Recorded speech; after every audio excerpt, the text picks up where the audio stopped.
Joining me now, senior reporter Carolyn Marcus, national affairs editor at The Telegraph, Sky News host, of course, James Morrow. Welcome to you both. James, let's kick off with question time.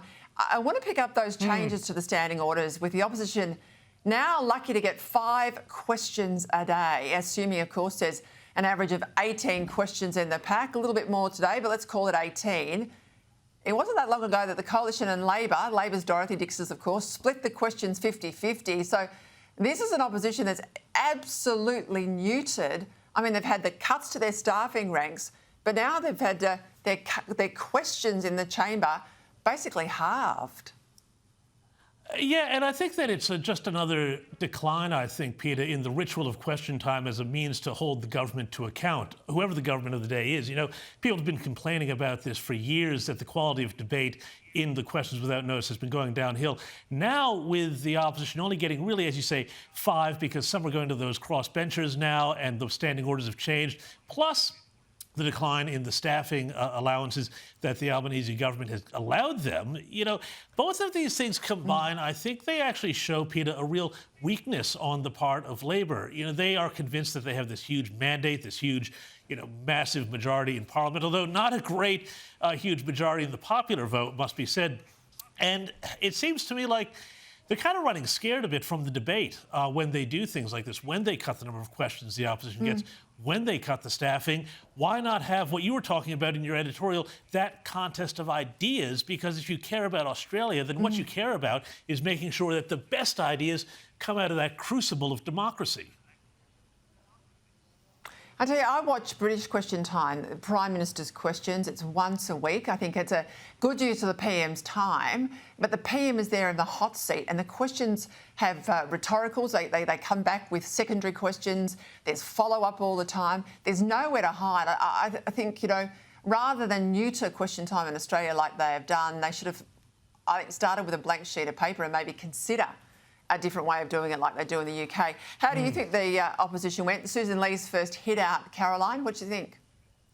Well, look, they got a few hits. Most of their questions were on super tax. That's what the opposition seemed to focus on today. And, there were a couple of times they seemed to land hits on the government where they asked about whether there was any potential to tax unrealised capital gains beyond superannuation.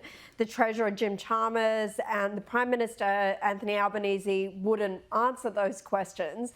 But I think that the opposition has a bigger problem than just this. Like, you only have to look at a poll that was done by the Daily Telegraph yesterday, which found not one single person out of 100 people that were polled even recognised the current opposition leader, Susan Lee. So I don't think it matters what she does in question time, how she performs. She just doesn't have that recognition. And don't forget, she's been there for 24 years. So since 2001 as a federal parliament member, and I've done a lot of these street polls and these vox pops. They are always a good reality check as to how disengaged a lot of Australians really are politically.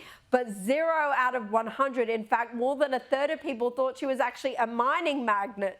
They didn't even realise she was a politician. So I think she's got serious problems. She needs to think beyond question time in terms of how she's going to raise her profile after such a long time in politics. Yeah, quarter of a century in politics and 0 out of 100 people on the street knew who she was. Yeah, she's got a big job ahead of her. Just quickly, that motion from the Greens deputy, it wasn't a motion, it was a stunt. Greens deputy leader Mehreen Faruqi yesterday. She held up this sign, I think I've got a picture of it there, breach of standing orders. Today, Labor, with the support of the coalition, they've passed a discipline motion against her.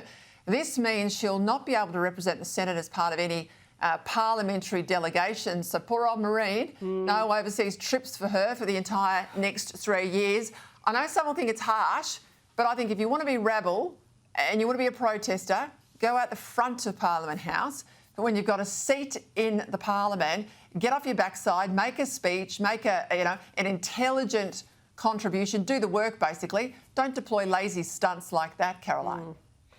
Exactly. I don't think it was harsh at all. I don't want this kind of person representing Australia on the international stage when it comes to our politicians. I don't want people out there thinking this is representative of what we are like here, and have some respect for your fellow colleagues in Parliament and in the Senate not to pull stunts like this. But Marine Faruqi has become the queen of the stunt. I mean, this isn't her first offence either. She has previously disrupted the Senate by calling chants of free Palestine during the last term of Parliament. I mean, this sign that she's holding up, you'll note that it doesn't condemn Hamas or have anything to say about Hamas and its responsibility for the misery that it's imposed on its people. She's not been able to condemn Hamas in interviews that she's done previously. She's been pictured and posted photos next to a protester holding a sign of Jews going in the bin. She later apologised for that. I didn't buy it. And this is someone who has form, Peter. So I'm glad to see that. Let's not give her any more airtime. Yeah, good idea. Let's not give her any more airtime. Move on. Stats today out from the Centre for Independent Studies, James, that reports that more than 50% of people now rely on the government for most of their income. NDIS, the biggest culprit here, at $52 billion a year. That costs our budget. But across the board, there's been this surge in government expenditure over the last 12 years. Robert Carling, who did this research, says we're well on our way to becoming a European-style welfare state. Now, sure enough, it's unsustainable. We get that, right? But who in Canberra is going to have a backbone and start to have the conversation with Australian voters that we're going to have to start taking things off people, right? Not just reduce spending, because that doesn't sound painless. That sounds painless. But actually take things off people. That requires political courage, James. Well, yeah, it does. And, I've been thinking a lot about this because it goes to the heart of something I think we've spoken about before and I speak a lot about, which is this idea, and people have had this in politics for centuries, about democracy, and that democracy can really only last, Peta, as long as people are, not trying to just simply vote themselves largesse from the public purse. And that's essentially what Labor and the Albanese government have done here. They've created a majority of people who are now on the government hook one way or the other.